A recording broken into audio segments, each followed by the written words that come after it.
Folsom family, welcome to Family Devotion and welcome to my gym. Pretty amazing, isn't it? Okay, let me explain. Right around like the beginning of all this COVID-19 craziness, probably beginning of March, middle of March, I set up a home gym in this unfinished basement. Okay. Now, I had every intention of working out here every other day, or maybe if I got real lucky, like every day. And so I set up. You can see there's a pull-up bar right behind me that's hanging by some webbing. There are these two black boxes with yellow tops that are stacked on top of chairs. So these heavy boxes on top of chairs. Voila, that's my dip machine, okay?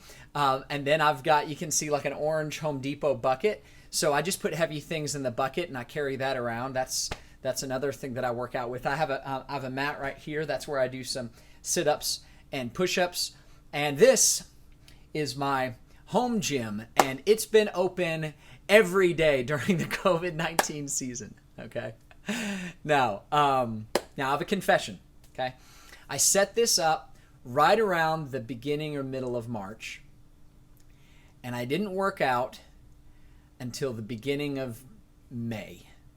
Okay, so all of March and all of April, I didn't work out one day.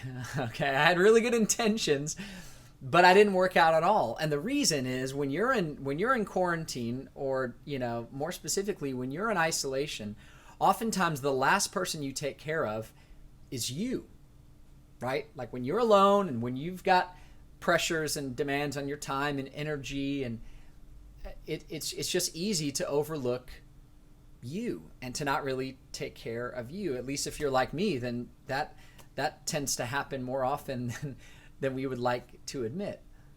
And if it's true that God cares about you and God cares about me, that means God would want me to care for me, and God wants you to care for you because he loves you and he cares about you.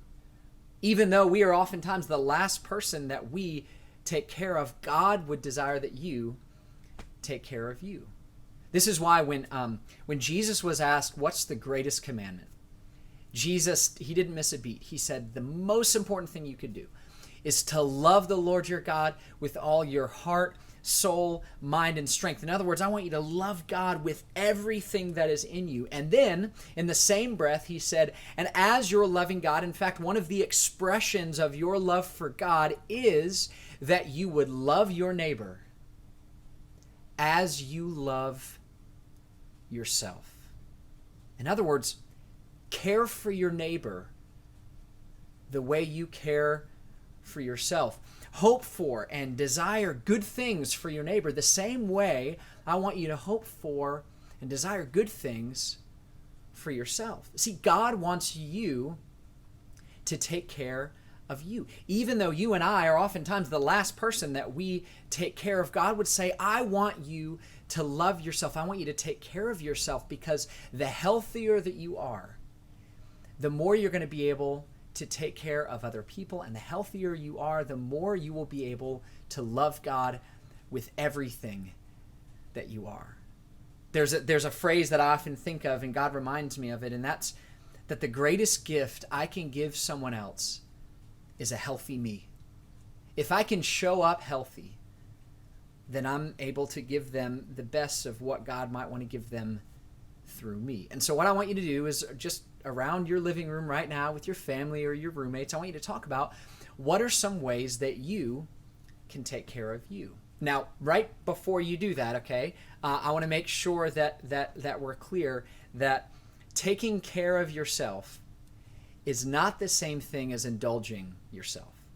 And this is really important, because oftentimes in the name of taking care of you, we do things that are really unhealthy for us. We do things that just aren't good for us. We don't eat the way we should eat, or we indulge in habits that we shouldn't indulge in, or we watch too much TV or spend too much time on our phones. And we do all those things as a way of caring for ourselves, and yet we find oftentimes that those things don't actually make us healthy. They don't actually care for ourselves. In fact, those things aren't good ways of loving ourselves.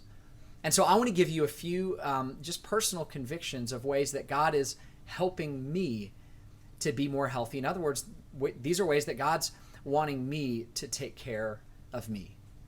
It's eating healthier. It's spending more time in this gym. It's taking care of my body. It's going to bed earlier. It's waking up earlier. It's spending more time with God. It's spending less time on social media and more time reading. It's less time in front of the TV, and it's more time with the people that love me and that will care for me. And God's inviting you to do the same thing.